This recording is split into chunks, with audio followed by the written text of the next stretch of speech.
Well, how about that? We are on the air once again, broadcasting live on Facebook. We call it Facebook Live. Our friends on Biz Talk Radio tuned into last week's show. Thank you for supporting us. I'm Brian Main. We've got Tiger Palafox, John Bagnasco. Who knew? We are back for the weekend. And as John reminded me before the show this morning, our first show in the new year, 2024. Happy New Year. And with that, we toss to my friend and your friend, Tiger, John Bagnasco. Yeah, the first show of the year. Wow. You were nervous this morning coming in, all jittery and shaky. What was that about? That's because I had an extra coffee. Yeah, you've been up since 3 a.m. Yeah, I did. I did not sleep. That's 5 hours you've been up. Yeah. Already. Wow. So we expect a good show out of you. Suck it up. Was there frost when you woke up this morning on your yard? No. But I have 2 nights this week, according to the iPhone, that are going to be in the 30s. Upcoming. 2 nights that are upcoming that are going to be in the 30s. Last night was just 41, so that's well above frost. Yeah. What's the coldest you've experienced in Fallbrook in all your years? I don't know, but, we've had, in all my years, like 27. Snow? 20. Light snow? We had snow once. A dusting of snow. Yeah. Jeez, 27 degrees. All our friends in Lansing are saying.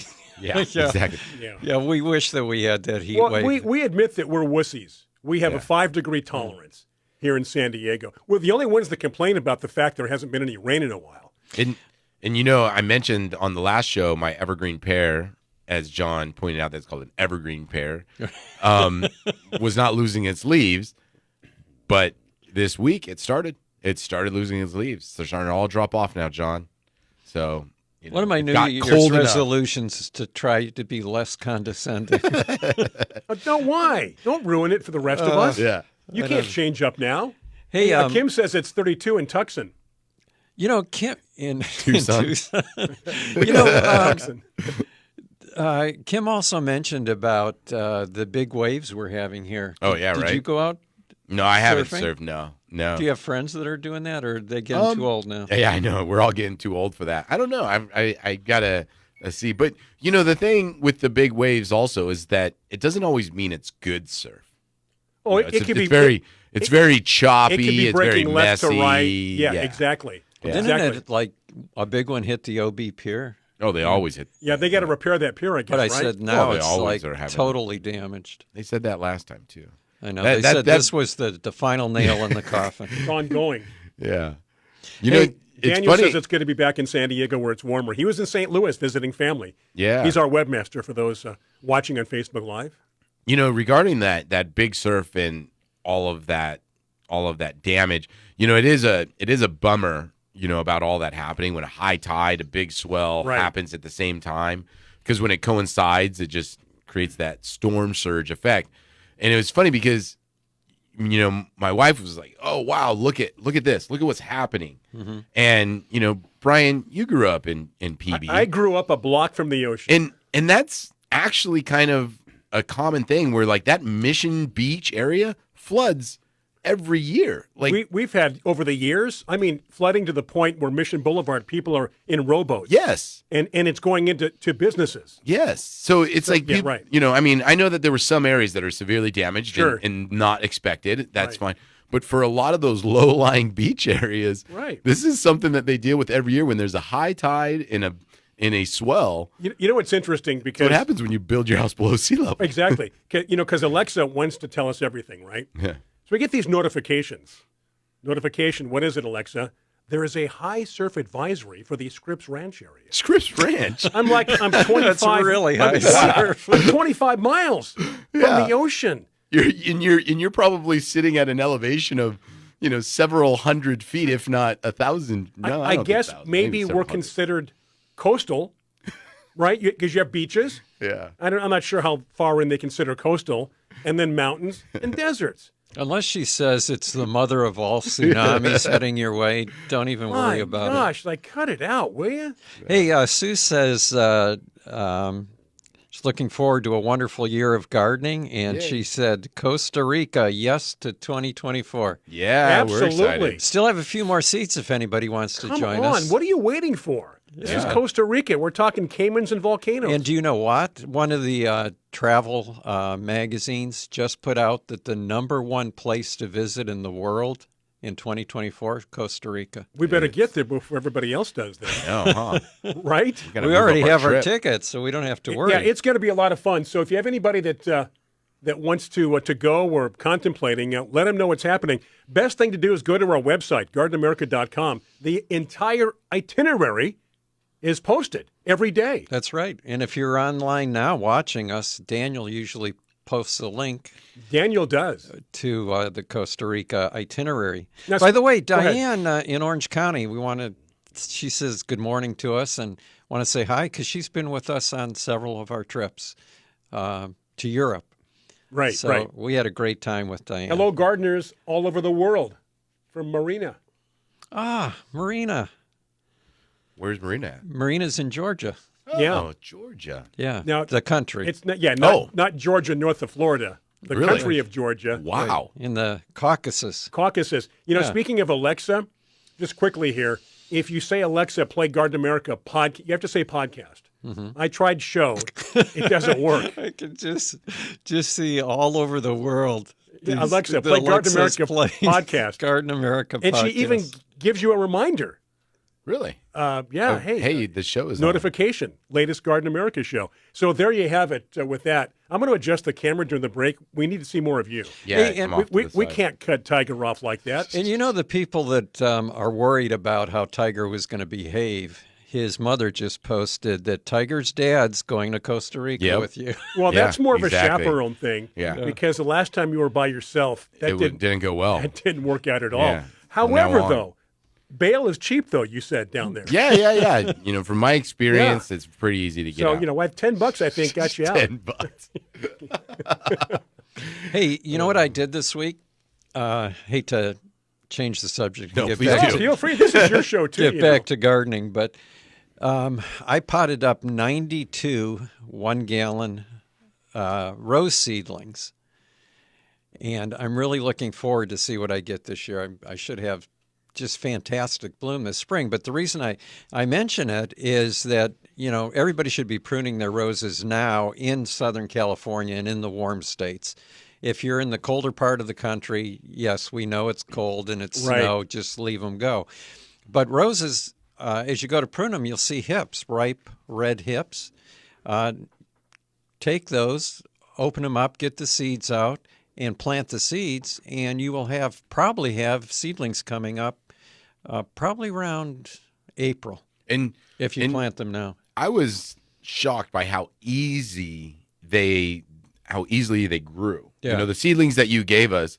And how easily they died. Yeah, that's true too. But people might think like, oh, I'll never get, like, for instance, like a pine cone. When you go to harvest a pine cone, it's actually kind of difficult to get a pine treated grow sometimes, from seed.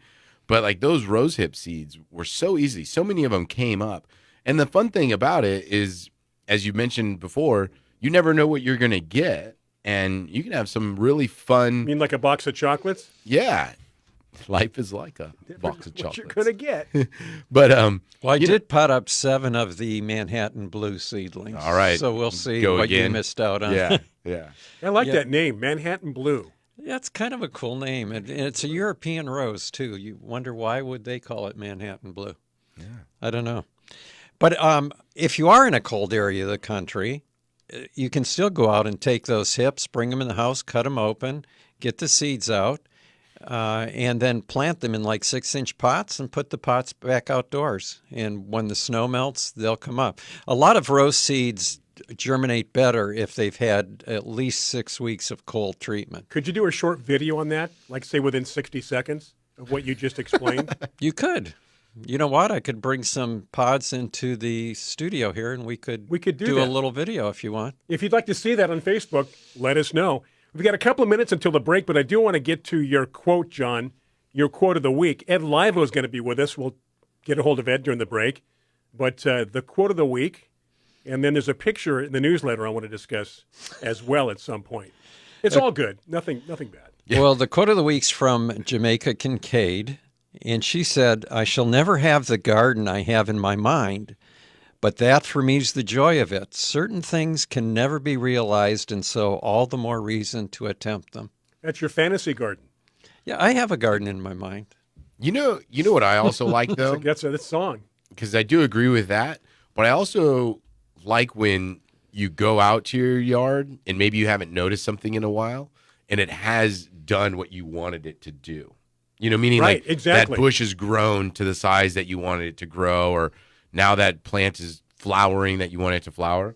Because that's a fun thing, too, is you have to be really patient with a garden to be able to experience it. We got to take a break, so please be patient with us. Those on Biz Talk Radio, a bit longer. Those on Facebook Live, we're going to get a hold of Ed Laivo. When we return, it's Ed Laivo, and I've got a question about a picture that John posted in the newsletter. Do stay with us. It is Garden America, John Bagnasco, Brian Main, Tiger Palafox, back after these messages on Biz Talk Radio.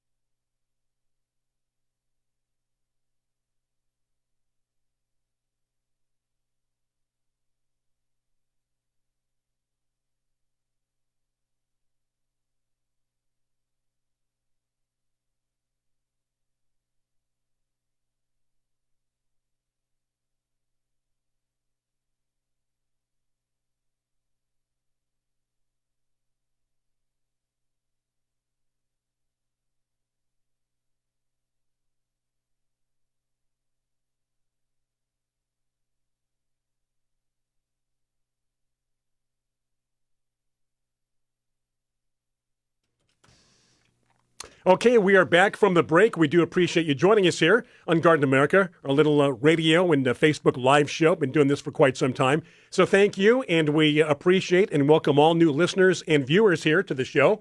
It is Garden America. Ed Laivo is standing by. But first of all, quickly, I want to go to John. And I know Ed's listening to us here on hold. You posted a picture in the newsletter of an olive tree, I believe, right? Yes. And how old did we surmise that olive tree might be?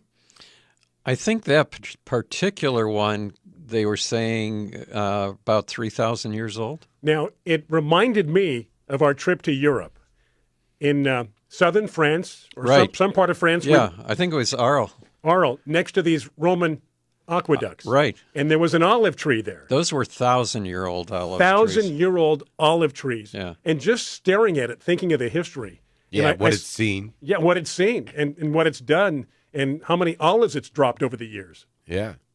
Anyway, when I saw that picture in the newsletter, it harkened me back to that trip. And it's funny, to bring Ed into the program. Ed, when I was growing up in the garden industry, I was kind of taught that trees aged out, especially fruit trees, oranges, they aged out, apples aged out. But that's kind of really not the case, right, Ed? There's all kinds of records of 1,000-year-old fruit trees and, the original fruit trees here and there. And, they still produce fruit pretty well, right? Yeah, me? Sure, yeah. You bet there are. Yeah, I'm not sure about 1,000 years, Tiger. Well, I think 1,000 years is going to be rare for a peach.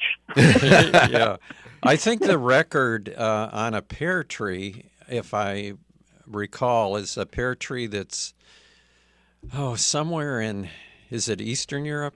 Anyway, it's about either, I forget now, it's 600 or 800 years old. But that's the record for a... stone fruit?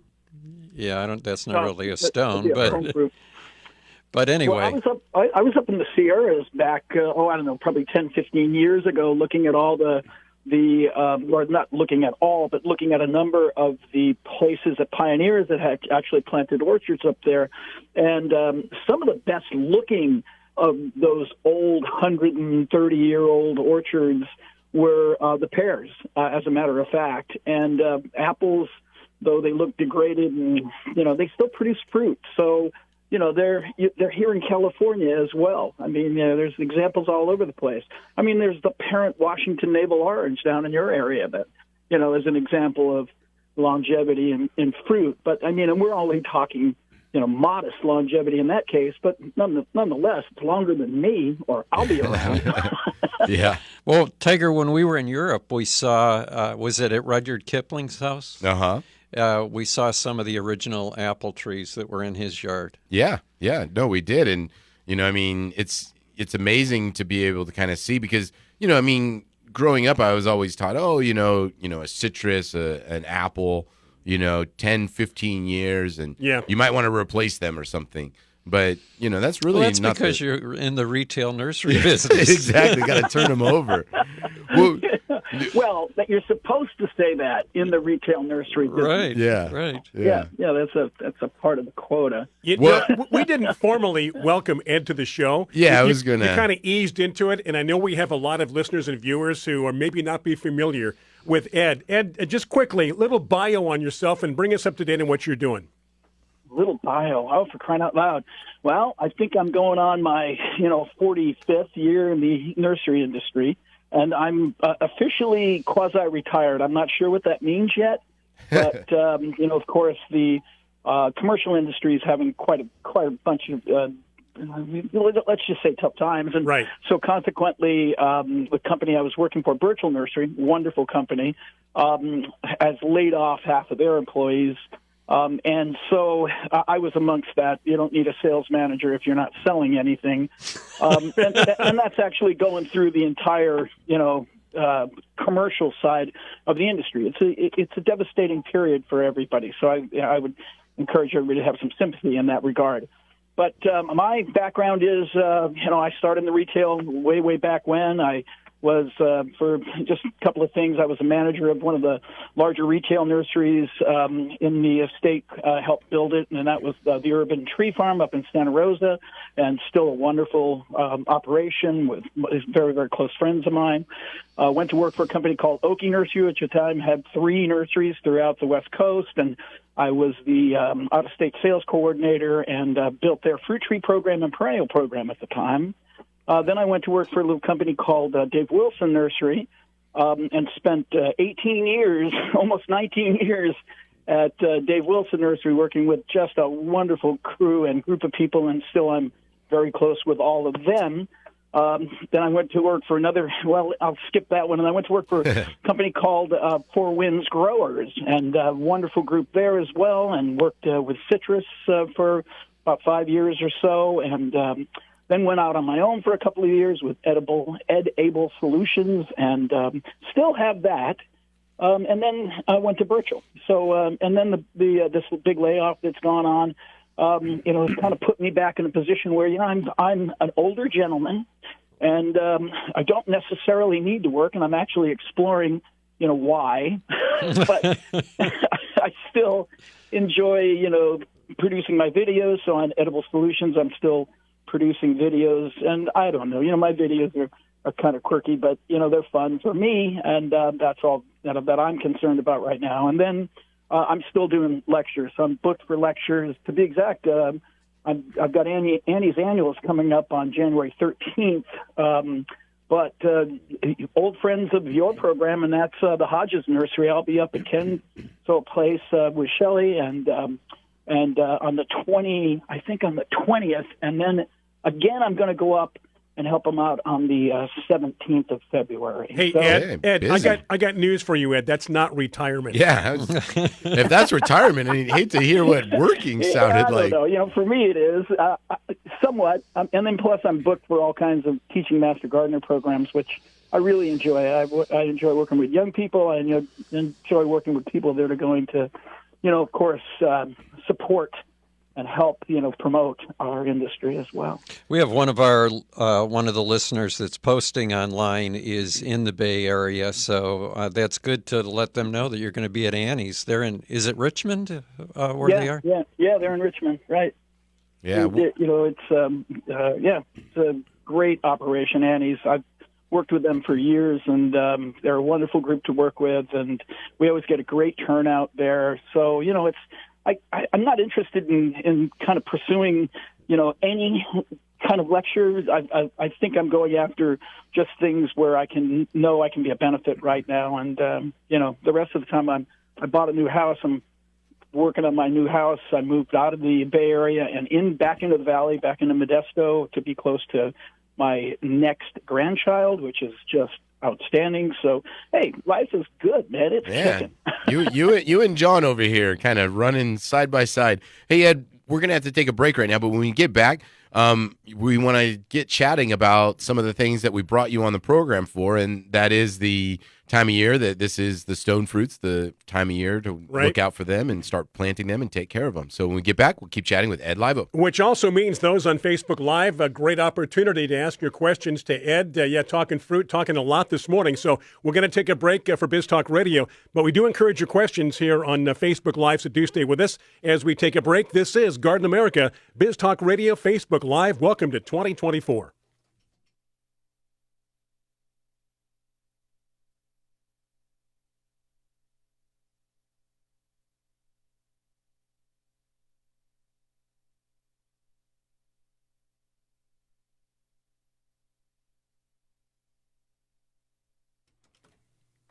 Garden America, back from the break. We trust you had a good break. Those on Biz Talk Radio, those on Facebook Live. I do want to thank Stephanie, her team on the Biz Talk Radio and TV network for keeping us on the air each and every week. Pre-recorded show, 1 week behind, so thank you for tuning in. Back on Facebook Live, we are ready to go. Ed Laivo is with us, Tiger. And again, those on Facebook Live, as you listen, questions, comments, we do certainly welcome those. Tiger? Yeah, we're chatting with Ed Laivo with Edible Solutions. So, right now, as we started the program, John had mentioned over here, Ed, that it's the time to start cutting back the roses for the people here on the West Coast. This is kind of our coldest time of year. So it's also a great time of year for people to take care of their deciduous trees and also plant their bare root trees that are coming into stock in all the garden centers here in Southern California. What are some things that people can do right now that if they have those deciduous trees that they need to be thinking about?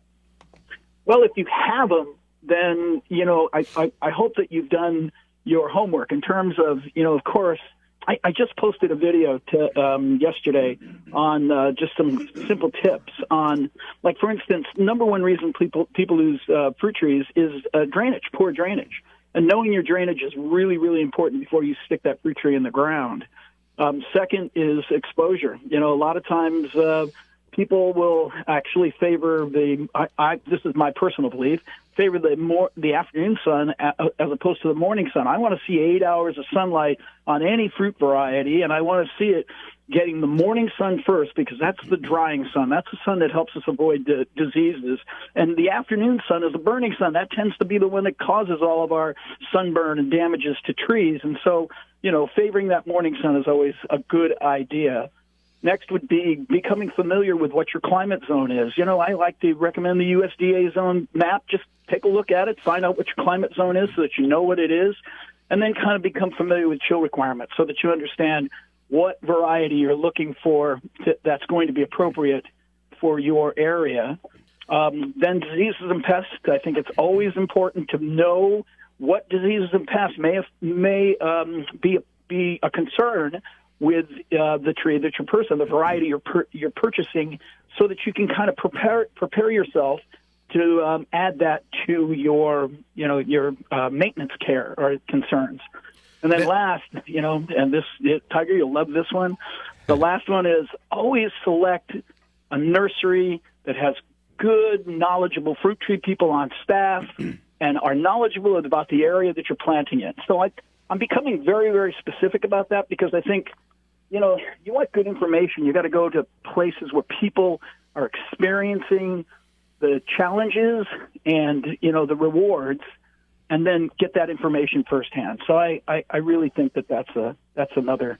So those are my quick tips. And replacing your fruit trees every 5 years, right? Is that what we just determined that's to? Right. That's right. Well, remember, at the retail level, I've always been a firm believer that we're dealing with 85% novice gardeners. And so consequently, our ability to make them successful is always going to be, our reward in having them be consistent customers. And I think that's important to know. Yeah, and you mentioned, a good point about shopping for the trees, reliable information because, we live in a world now where, everybody is selling products and, some of these box stores will just bring in something that they can feel is popular, but it might not be exactly great for your area. And so you walk in and think, oh, I'm in San Diego. Yeah. Oh, look they're selling cherries here. I'm gonna have a cherry tree. And meanwhile, there's only maybe 2 varieties of cherries that actually grow here in San Diego. Well, I just went to an independent outlet, and I won't mention their name, and they had gooseberries, and I don't think gooseberries do Grow. well. No, gooseberries aren't going to do well down there, not at all. Yeah. But keep in mind though, there is a when I say that 85% novice gardeners, the 15% advanced gardeners, John Bagnasco, they tend to be the ones that take those challenges and want to look for those varieties and want to challenge, do you know what you're talking about, and or prove you wrong. It depends on, who you're talking to, what the level of, humility is. But I think that in looking at having availability to that, that may very well be the stuff that should be online, that you should shop for online, those fringe varieties. And the independents should have all the great varieties that are the commodities, and they should also have all the new fringe the fringe commodities that are coming in, the new and exciting things, because, firsthand, that's where, of course, the customer, and I agree with you, Tiger, 100%. You need to take and get out of the minutia of information that's out there right now, not just the box stores. The box stores only put it on the ground and you become a victim. But you get online and you start surfing these different, websites, and you get all this kind of crazy information, man, where, you come in with some notions that, you can, grow papayas and, breading. Hey, Ed, Lisa, who's watching the show online, has a question. She wants to know what the best way is to keep from getting shot. Well, stay out of bad neighborhoods, I think. Oh, right? wait. The rest of it was, and damage fruit on her apricot tree. Well, you gotta first ask, where you're at, because, if it is shot hole fungus that we're dealing with, shot hole fungus to me is not necessarily a critical problem. It's an aesthetic problem quite often, and of course you can take care of that with different sprays. I always recommend that you get a relationship going with your local ag extension service so that you support them, and at the same time get proper information as to what chemicals are recommended, especially relative to your particular feelings about how you want to grow your fruit. If you're organic, you want to have organic. If you want to have if you want conventional. It doesn't matter. Just that you're putting out the effort to control that. But shot hole fungus is probably pretty common in prunus, especially when you start going north of, say, Fresno. Hey, Ed, and regarding that also, when it comes to the biggest questions for your fruit trees across the board, it's always having to do with production. I had great production, I had great fruit last year, and this year I had terrible fruit. So let's say that people did do their homework and they found a variety that is supposed to grow well for them. And let's say that, it's a mature tree. What are the variables that affect production the most? And is it true people are having these great producing years and then poor producing years, or do they just not realize that they're all the same? They just think it's good or bad.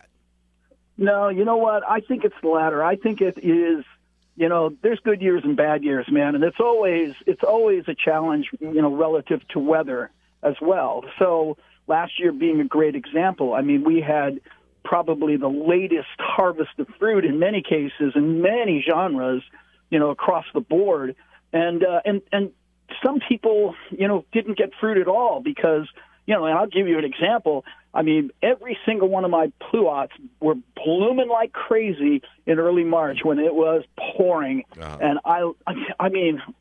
Flavor Supreme was just a wash.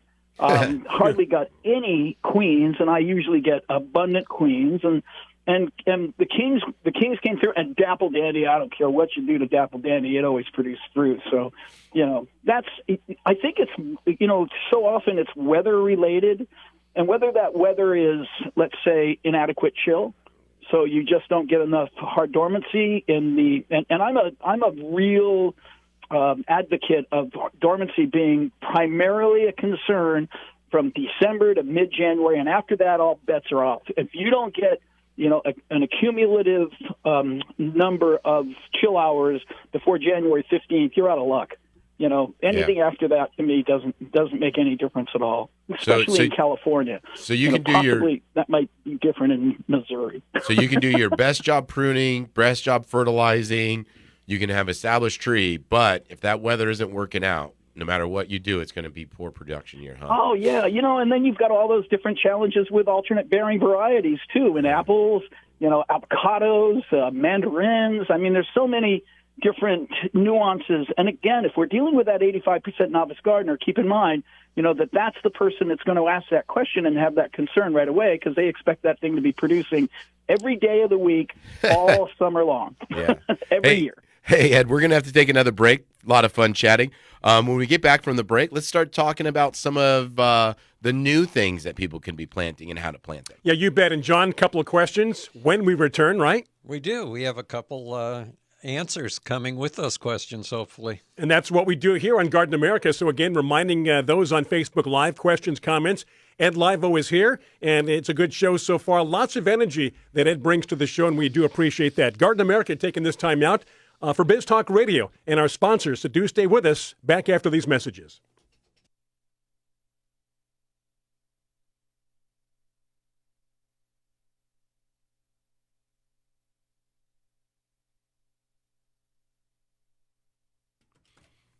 All right, we are back from the break, and for those of you that are tuned in on Biz Talk Radio, the Biz Talk Radio Network, this is the final segment of hour number 1, which means after this news coming up top of the hour, we come back at 6 minutes after because Biz Talk plays both hours of Garden America, so hopefully you can tune in for that, at least catch one of the hours as we return now. Ed Laivo, our guest, and John, do we want to get to those questions quickly?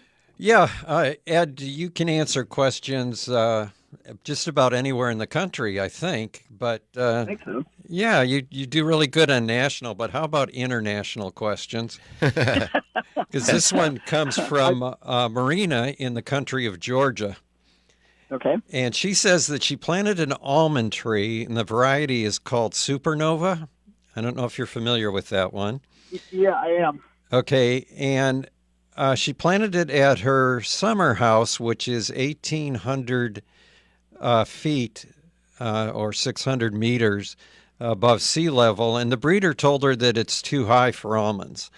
So last winter she covered her almond tree and it was fine, but this winter she decided not to cover it.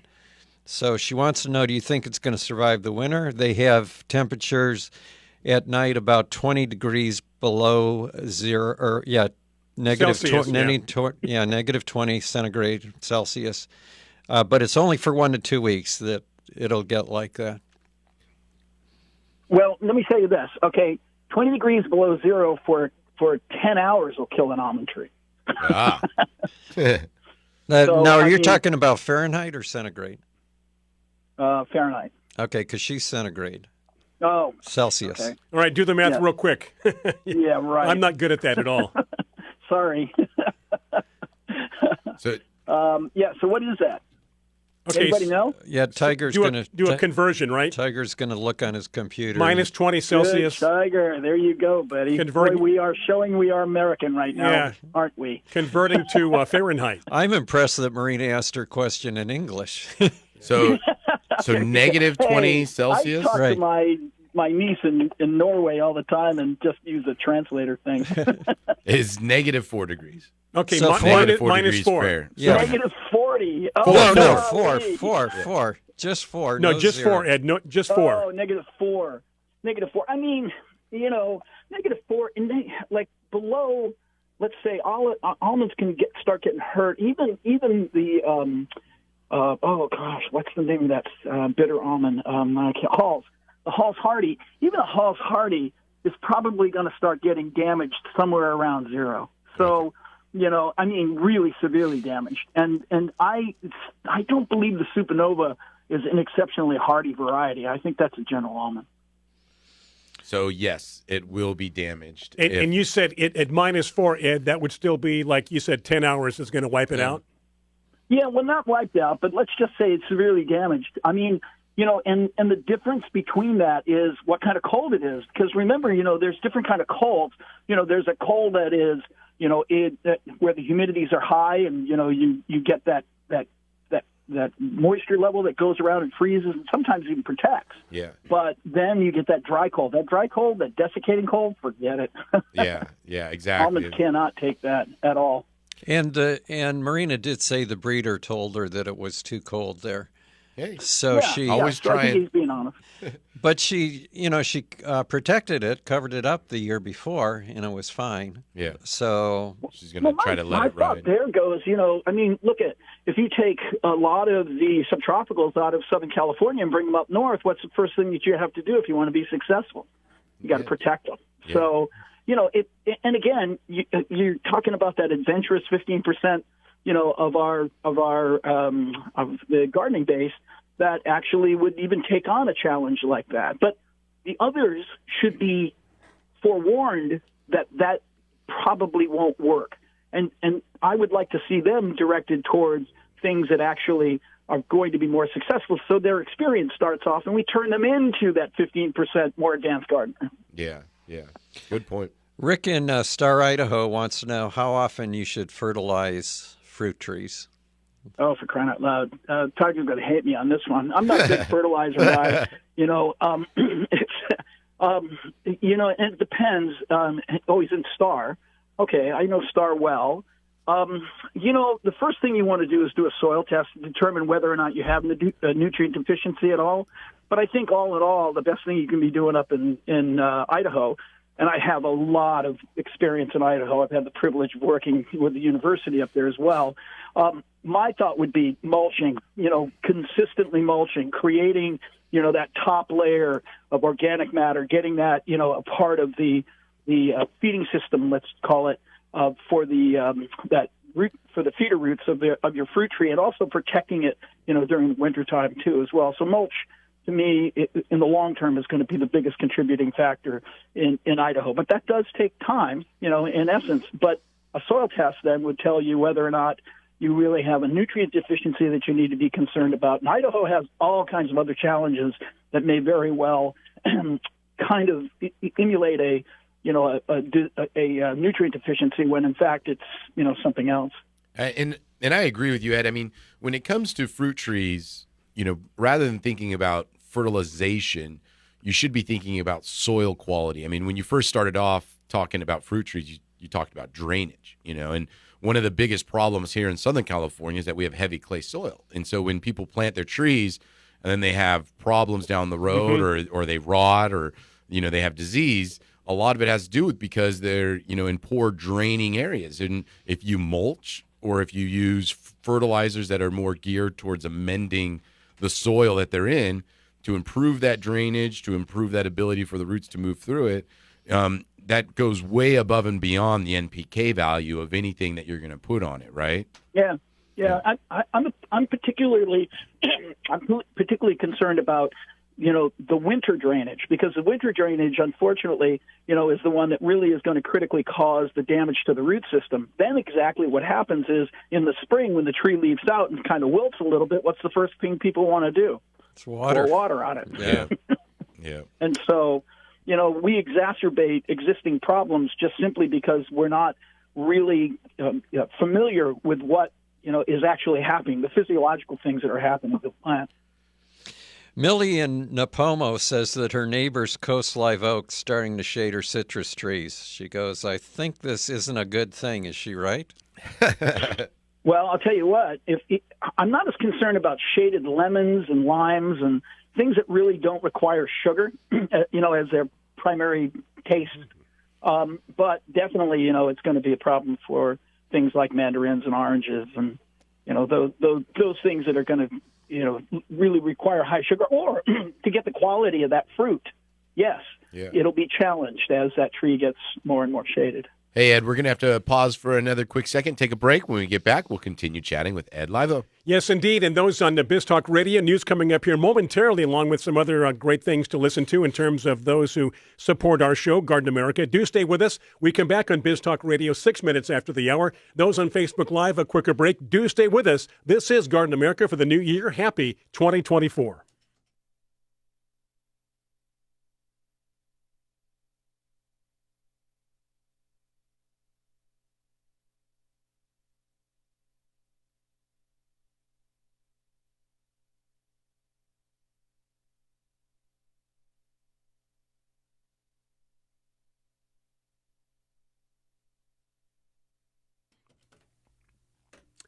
Garden America is back. Thank you for being right there. If you're just joining us, welcome.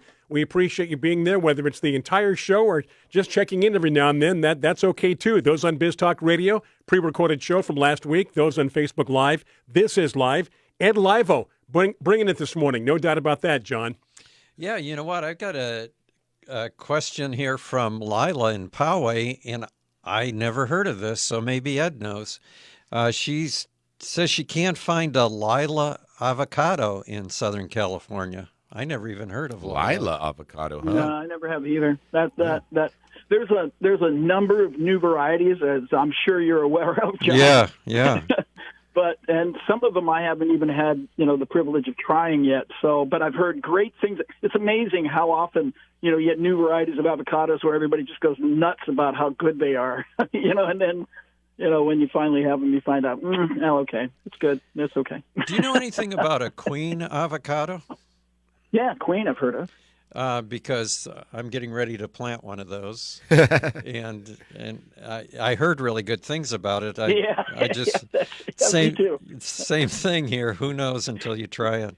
Hey, yeah, that's right. And it's going to be a few years before you get you're in Southern California. Exactly. Yeah, right. Hey, Ed, a couple questions back, somebody had asked about oak shading a tree, and you had said, you were more concerned about the trees that require sugar production. Now, another thing, that, you mentioned earlier is, full sun, morning sun is important for, a lot of our producing trees. Now, will shade also affect production, or is it more just the quality of fruit? Because, when you're driving up through the Central Valley, there's feet, acres and acres of these citrus groves and fruit tree groves, but they're large trees and they shade a lot of those. You would think that they would be more exposed, but is shade of the tree as critical towards production, or is not that big of a deal? I'm going to speculate on this one and say that it's not as big a deal. And the reason is specifically what you're saying, is that when you think about the blossom time on many varieties of fruit, aside from avocados and aside from, citrus, but if you think about, the citrus varieties, they're blooming at a time when there's no leaf on the tree. And so consequently, the flowers are fully exposed. But keep in mind, when it comes to fruit production, what's the thing? You want to, open up the tree for sunlight, make sure you've got plenty of sunlight penetrating. And with citrus, I think that it's a heat factor too. That's important as well. So, getting that tree, because in many cases, up in Northern California, we wait for the cold to be able to take and get, the best flavor out of, let's say a Washington navel orange. Mm-hmm. Whereas down there, I think it tends to be more heat related, and I don't know what the physiological difference is, but we can't pick an early Washington navel in Northern California. It's got to get a little bit of chill on it first. Oh, okay. Yeah, and I know heat is a big deal when it comes to grapefruit too. It is. It's huge. So yeah, more so than the sun or the shade, it could be the temperatures that you're operating at. Yeah, and grapefruit, you got to remember too, right? Because grapefruit, you got to remember too, is not a particularly sweet variety of fruit as well. So again, what's the physiology that actually contributes to the the fruit quality? And shade, in my experience, has always been a limiting factor for whatever reason. I couldn't explain that at a physiological level, but just from a anecdotal level, I can say yes. Okay. Ed, Carla in Huntington Beach says that last year after Christmas, rather than throw it out, she chopped up her Christmas tree and used it as mulch around her citrus. And she's planning on doing it again, and she wants to know if that's a good thing. And she wanted you to know that it was a live tree, not artificial. Yeah, Good disclaimer. I don't know if artificial trees make great mulch as well, but, yes, I think it's great. Absolutely. I mean, you did studies years ago that said eucalyptus and walnut and all those other things, that have allelopathic, which is they'll bind up nutrients and things in the soil. If you put them on the surface, they're fine. They just break down and, they provide exactly what you would expect mulch to provide. Didn't you just send me, or maybe I saw it, about an article about how they just came out with that people always said, oh, you put pine at the bottom of your plants and you're going to adjust the pH and all that stuff, and they found no, it's not true. It breaks down and it neutralizes, and it doesn't affect the pH at all, or doesn't affect the acidity at all in the soil. So I think pine mulch is great, especially for Southern California. That's what they're saying, is definitely use it. So good. And that used to be the misunderstanding about oak leaf mulch up here as well. Oh. Everybody, you put oak leaf mulch on, and that's going to adjust your pH down, and that couldn't be further from the truth. Yeah, no, it's just good to amend the soil, like you said. Good mulching, make all the difference when it comes to your fruit trees, your orchard, or your garden. And consistent. The one thing about, you just don't mulch and then walk away from it. Every year you put more on, and whenever you put good layers, build up those layers of mulch. Yeah, good point. That's always surprised me about California, because being from the Midwest, sometimes you can go in the spring to gas stations and they're selling bags of mulch. Yeah, East Coast too. And if anywhere doesn't need it, it's probably the Midwest. Yeah, that's so true, right? Yeah, but, in Southern California, just people don't mulch enough. I don't think you can overdo it unless maybe the mulch is too fresh and it's still hot. Yeah. Yeah, I don't even know if that's a problem, but I think I agree. I'd avoid that. But overall, John, I think it's a problem in California in general, not just in Southern California. It's a problem up here.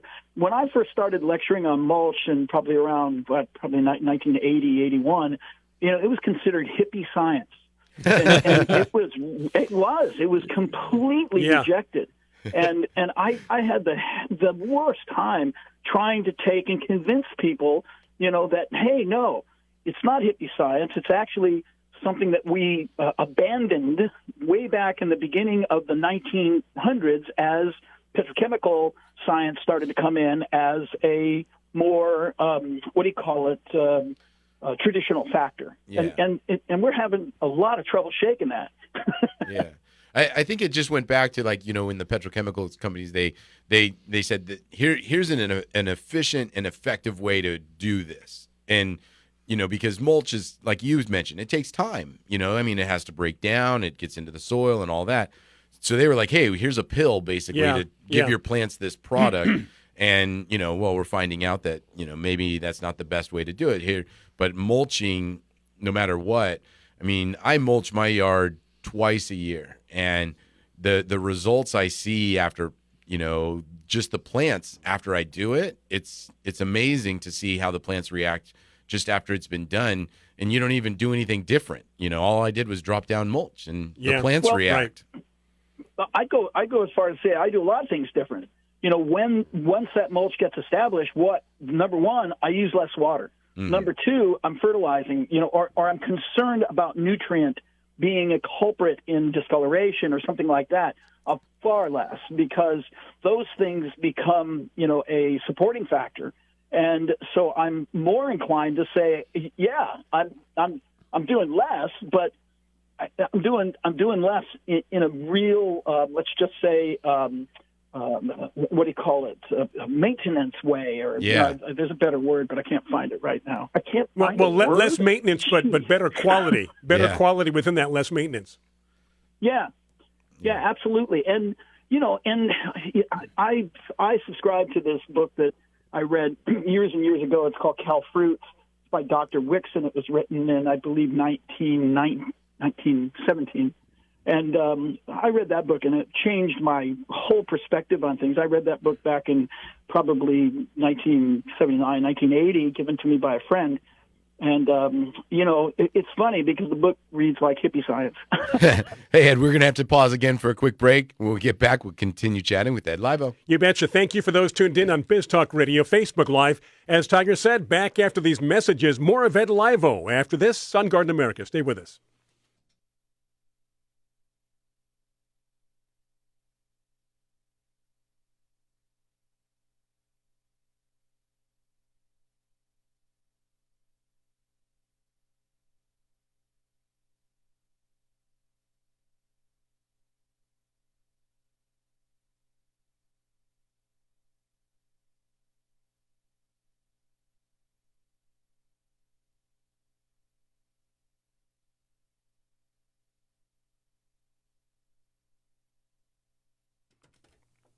Hey, how about that? We have returned from the break.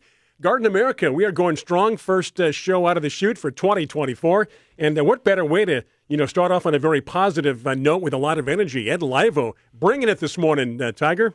Yeah, and, Ed's joining us, because of his vast experience and knowledge. Exactly, vast, of fruit trees and deciduous trees and plants in general. And Ed, in the beginning of the show, you mentioned your program that you put together, Edible Solutions. How is it that people can get a hold of Edible Solutions? Is it edible or Edable? Edible. It's Ed Able. Ed Started Able. out as Able Solutions, and then my son, quickly said, "Oh no, you got to add Ed." and I was toying with that because Edible Solutions was not available. Oh, but anyways, I'm just I've got what do you call it, a Facebook page, and I've got an Instagram page, and I've got a YouTube page, and I post video. I just posted that video on planting tips or planning on purchasing a fruit tree tips. I just posted that yesterday. And, it's like I said, it's an environment for me to play in right now. And I'm kind of searching for how I want to start representing this type of information. I want to do shorts, so I want to be in that 10 to 15 second category. And of course, that video I posted yesterday is somewhere in the 40-second category. You can go 60 seconds is okay too. So on Facebook, Instagram, YouTube, if people were to search Ed Able Solutions, Correct. that's how they're going to find your videos. That's how they're going to find your content. That's right. Yeah. Yeah. And I mean, all this stuff that we're talking about, I'm sure you've already covered because you've been doing that, like you said, for years now. So you have, in those medias, you've had a database of different videos on different topics, different problems, solutions to go with those problems that people can go. Well, keep in mind, we started producing videos at Dave Wilson before we could embed them into the internet. That wasn't available to us. When YouTube came around, we came right up and got on YouTube right away. And I think I challenged my staff to produce 100 videos that first year, and my staff just kind of went, "Huh? What?" But man, we put down a ton of videos, and we really experimented a lot with videos. At Dave Wilson, myself and Tom Spellman and Mike Tomlinson. We experimented a whole bunch and had a ball, and we're doing stuff that nobody else was doing at the time. So there's a lot of my productions are there. As soon as I hired Tom's a one-take wonder, and so I was able to get out from in front of the camera, and Tom's done such a wonderful job through the years. Yeah, yeah. Hey, Ed, quickly back to Idaho. Rick wants to know if there's any new varieties of fruit trees that you really, really like. Well, I'll tell you, I'll give you a couple for Idaho that I think, that should be, right up there. And one of them is probably going to be a little bit more difficult to get now that Burchell Nursery, bowed out. I'm doing my best to get these wonderful Burchell Nursery varieties into the hands of a popular grower, and I can't say who right now, but it's somebody that'll be able to get them networked into the industry. But two that I'd recommend for Idaho would be two apple varieties, and one would be the Ginger Gold, which I've always found to be a wonderful yellow delicious type apple, and the other one is the King David, which is an Arkansas Black on steroids. Has all the qualities of Arkansas Black, but you can eat it directly off the tree without having to wonder whether or not your bite will sacrifice your teeth. Now, I'm wondering if I think I talked to Tom about that, and I think he told me that King David would even grow in Southern California, or am I misremembering that? No, it will. Tom tested all those down at UC Irvine. And I think King David was amongst those. King David's an old apple, right? And of course, Ginger Gold goes back quite a ways as well. I love people who tell me, "Oh yeah, I've tried that Ginger Gold. It's wonderful. I can taste the ginger in it." Well, actually, it's named after the guy who discovered its wife. Shame on you. Yeah, really. Half. What is it that they say? Most of taste is your eyes and your mind already. Yeah, going into it. Yeah. How are we doing, John? Are we caught up? It's still a wonderful apple. Lisa mentioned that people should try Four Winds Nursery because they ship, and I've bought a lot of stuff from Four Winds. A lot of cool variety of stuff, the too. Four Winds is great. Yeah. And, they've done a wonderful job with their deciduous program. And keep in mind that, they're one of the few citrus nurseries that actually ship still as well. With Burchell Nursery closing its retail down completely, that took another citrus supplier and avocado supplier out of the line or out of the market e-commerce wise. And also deciduous fruit trees, they do it. Four Winds does a great job with them. Yeah. Carol in Tucson wants to know, I guess any mulch would be good, but she wants to know is there a particularly good mulch for Tucson? Tucson needs mulch tremendously, okay? Let's just emphasize that. And the fact is that I would look for whatever the recommended mulches are there in your local retail nursery, because keep in mind that that's going to be a resource that is whatever is available. Like I would imagine that there's some bark mulches that are probably available there. Yeah, and like you mentioned, Tucson needs it for sure. Definitely. And the thing, when you were talking about how it's not very common here in California, but other places it is, and I was thinking, well, maybe it's because those places always had excess amounts of mulch, so it was just readily available, and California did not.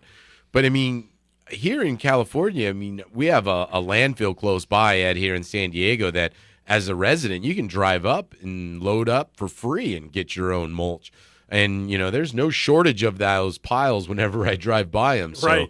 There's plenty of mulch, local to our area. One of the problems with the municipal mulch or the municipal compost offerings was it went through maybe about, I'd say 20 years of real development. And there was a lot of times when you'd get, compost from those facilities, and it would come out to be a disaster. But I can tell you that I know that the quality of people that they're bringing in to be able to run those programs has improved, and that's what needed to improve. You needed to have people to know what they were doing. Definitely. Hey, Ed, we are going to take a break again right now. When we get back, we'll wrap up chatting with Ed Laivo with Ed Able Solutions. Ed Able. And, when we get back from the break. You betcha. And two more segments coming up. Still time for some of your questions, but we are going to wrap things up with Ed. As Tiger mentioned, when we return here, Garden America, John Bagnasco, Tiger Palafox, I'm Brian Main. Welcome once again. Thank you for tuning in and supporting your friends right here on Garden America.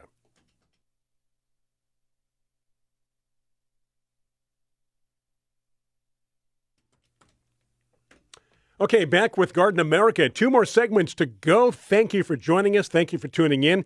Covering a lot of topics this morning and trying to get to as many of your questions and comments as possible on Facebook Live.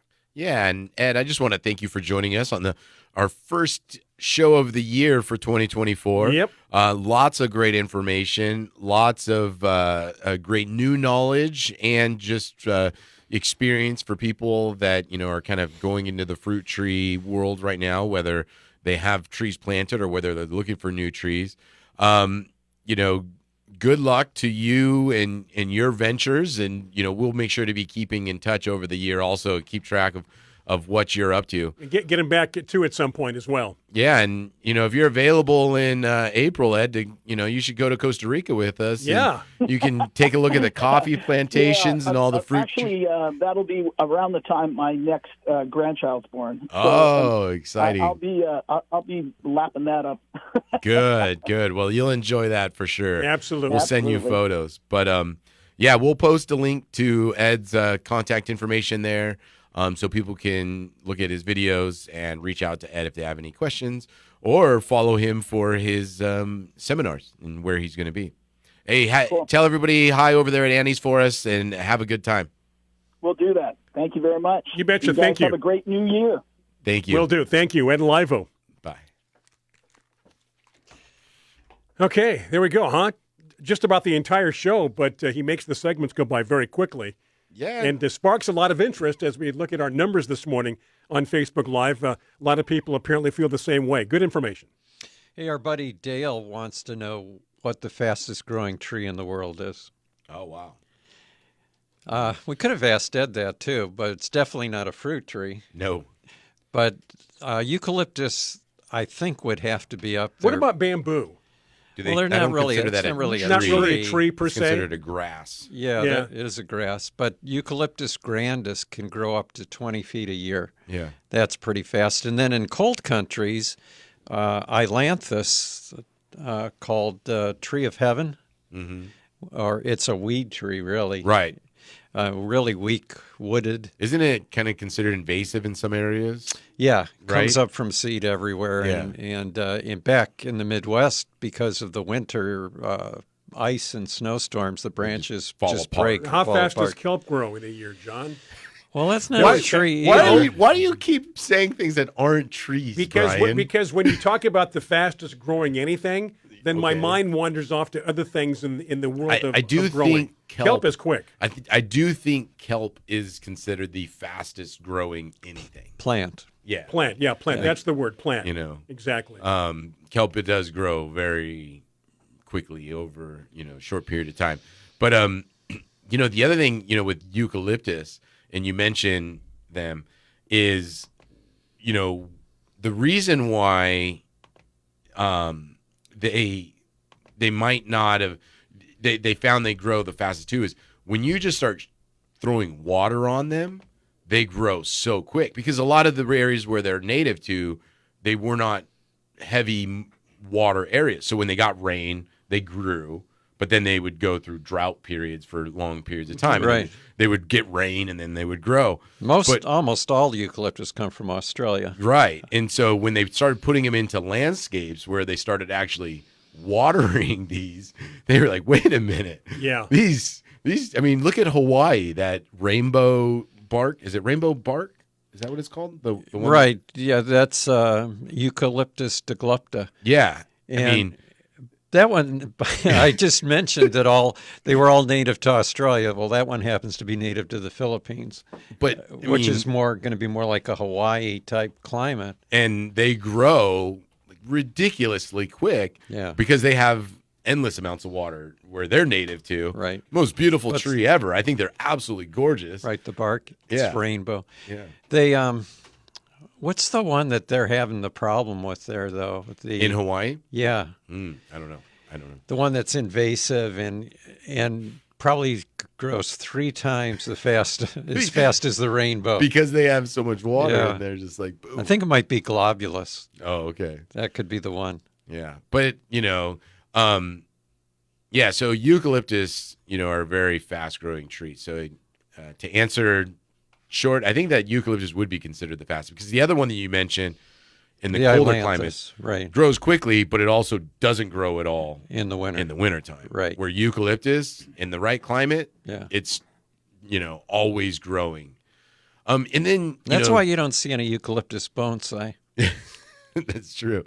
But That you would be interesting. You'd be, I mean, just coming from San Diego, and we see it so often, their root structure is just horrible in the sense that they just fall over so easily. And these trees, these massive trees, 60, 80 feet tall, you would think that it would have a better root structure to support such a huge tree. And it falls over, and then you look at it, and nothing was holding it up.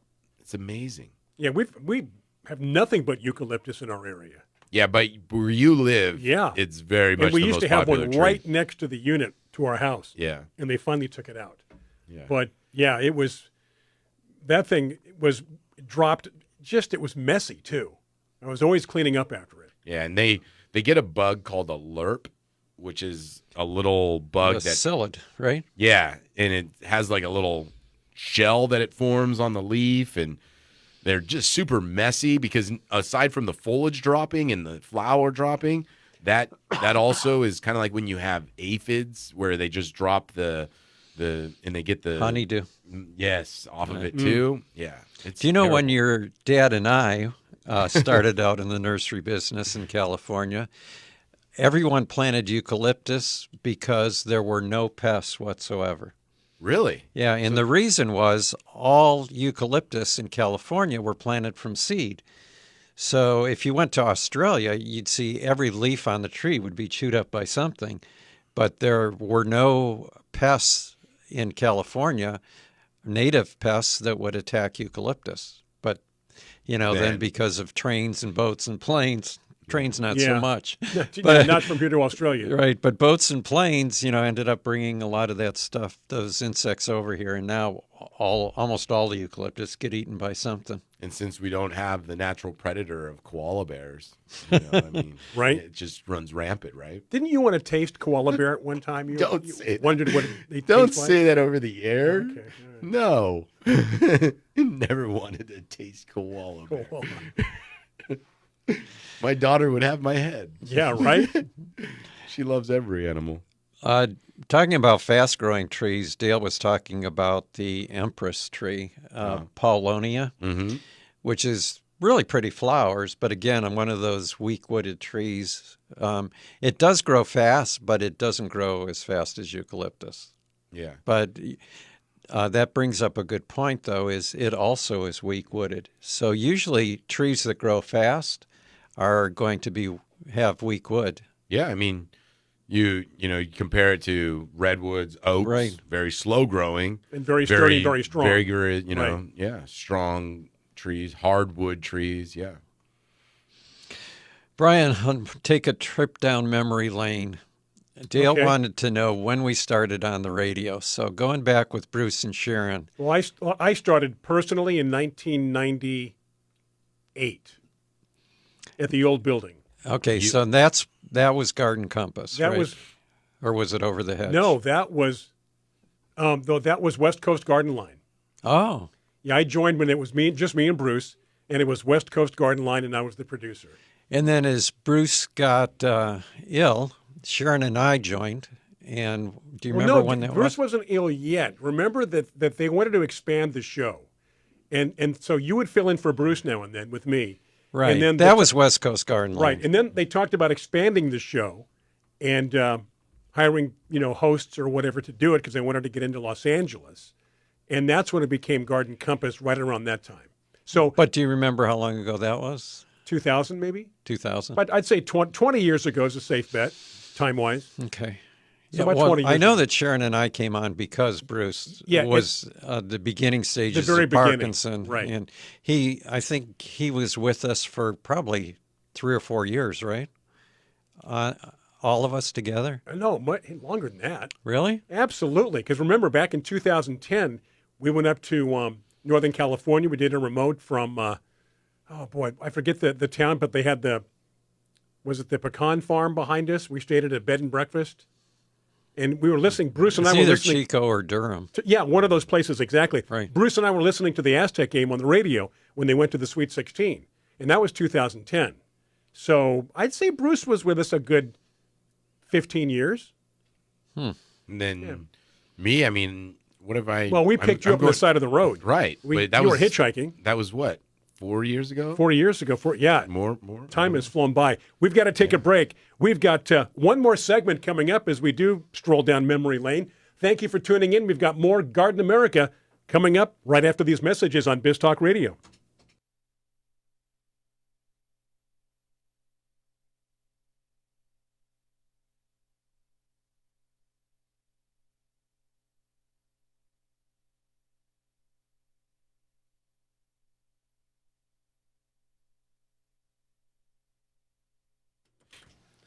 All right, we are back. Boy, those of you tuned in on Biz Talk Radio, those on Facebook Live, we really appreciate your support. The good news is we're good enough to be on the air for at least one more year here on Garden America. It was skating a pretty thin line, but we are back, and thanks to our sponsors. And want to give a good shout-out to Fertilome and the rest of you. Thank you so much. But again, Fertilome, thank you for 2024. Ed was talking about the ginger gold apple. Yeah. And Gina said that you can order it online from Stark Brothers. Stark Brothers. That's a good resource for for deciduous fruit trees. Yeah, as well. You mentioned four winds, right? 4 winds. Yeah, four winds for Nursery. citrus. I feel like there's also a Seasons. Isn't there like a Four Seasons nursery or something? No, that's a hotel. That's a hotel chain. I'm going to stay at the Four Seasons. 4 winds for citrus, but I also, if I remember correctly, I don't know. Sometimes they have rules about where they can ship, but Stark Brothers for deciduous trees, wonderful resource, lots of varieties, really neat stuff as well. So, hey, do you recall last year you gave me what I think is called a celery plant? Celery. It looks like, because it just looks like celery, and it's in a small pot, and it did well. Then it was kind of getting a little brown. And was it celery or was it a Zamioculcas? I don't know. I should take a picture of it. Not a it's doing ZZ plant. very well. The recent rain we've had perked up a lot of my plants. Oh yeah, me too. Yeah. As far as that goes. So, that's why, I mentioned we were talking about the mulch. I dropped down mulch I think a month ago, and now with the rain and everything, it's just things are taking off, and I haven't done anything. No fertilization, no additional irrigation. John, do you remember the Seinfeld episode where Kramer decided to put a little garden outside his door, and he had a little bell, ding, ding, and just like he was outside, and he brought an indoor plant, and Jerry comes by and talks about, man, it looks pretty good, and Kramer says, oh, you've got to mulch. You've got to mulch. Is that the one where he had a hose Yes. out there? Yes, Yeah. and it was like he was pretending like he was outside, and he had a backyard or a front yard, but the line, you've got to mulch. Hey, Rick wants to know the best pruning method for fruit trees. If you look at some of Ed's videos online, summer pruning is the best to keep them down.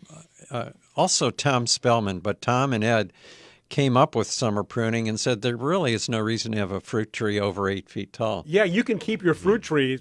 Yeah, within picking distance. Unless you're trying to block your neighbor. Yeah, you're right. But I think a lot of people just let it grow. Let it grow. Let it grow, let it grow. But yeah, you can top those and keep them within a distance that's easy to maintain. Yeah, and that's the thing is now when you drive through the valley and you see the orchards there, all their fruit trees are also short because of, like you mentioned, picking, all that. They don't let them grow to large trees. I'm shocked. Sometimes I'll be driving through the valley and there'll be a full, acres and acres of an orchard, and it seems like the trees are only 6 feet tall. Right. And they're shaped kind of like a V, like an upside down umbrella. I've got my citrus slowly coming to fruition, beginning to turn yellow now a little bit. Yeah, my oranges are just orange, but they're definitely not ripe. Not ready yet. Yeah. The short trees, I was surprised that they were doing that with avocados now. Oh, yeah? Yeah. Well, picking avocados is a problem, right? They grow them on those hillsides and these massive trees and, When I first came to California and we looked at all the avocados on the hillsides. You were just like, what is this? It was like, because the rule was, or the idea back then was, if you can dig a hole, you can plant the avocado. And they put them on the hillsides, and I was just wondering, how in the world do they pick them? Do they wait for an earthquake and then they roll down the hill? Roll down the You hill. pick them up down there. Yeah. But part of that was because of root rot. Now they have disease-resistant rootstocks, right? Yeah. But A back lot then, of advances. root rot was a huge problem in avocados. And also, I mean, because of where they were, I mean, frost too. Right? Well, that's why they used the hillside. Yeah. Didn't they want to plant them on the slope so that way they would never plant them in the valley? You didn't drive through Fallbrook and see them in the valleys. You saw them on the mountains through Fallbrook. Yeah. And I think that they would put more hardy varieties towards the bottom, like Zutanos and Bacons, and then the Haas would be up towards the top. Makes sense. But yeah, I mean, frost and then the root rot issues for avocados. I get why we're not seeing them as much as we used to, but it's kind of a bummer that we're losing that crop here in San Diego area. Rick wants to know if Nucio's is closed. Oh. And if so, is anyone going to continue their legacy? I think this is their last year. Didn't we talk about that? Yeah. Like this being their last year? Yeah, and no one will continue their legacy that I'm aware of.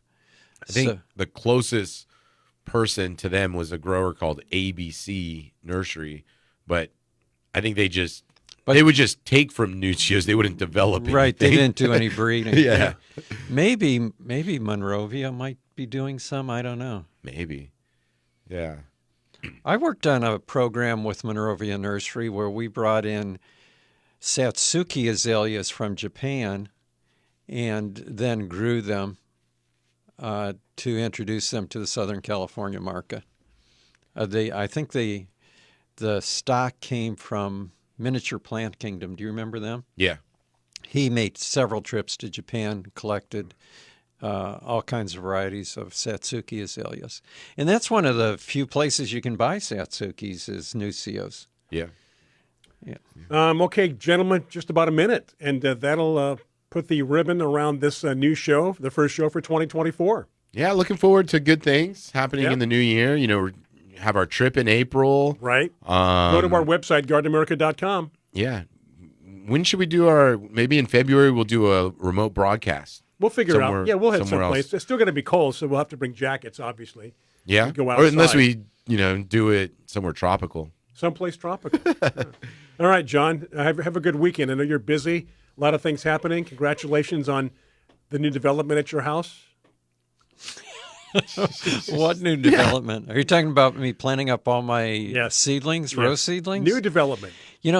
I'm so excited to see what they're going to look like this spring. Because, when they're in those little seed pots, they can only get so high, and you got to just get an idea of what the color's going to be. You really can't see the flower. Well, thank you so much. We do appreciate it. We're back again next week. If you tuned in this week, please tune in next week as we try to increase our listenership and our viewers here on Facebook Live. For the entire crew, I want to thank our webmaster, Daniel. I want to thank Tiger Palafox, John Bagnasco. I'm Brian Main. Enjoy the rest of your weekend. Be safe, and we'll see you again next week right here on Garden America. Take care.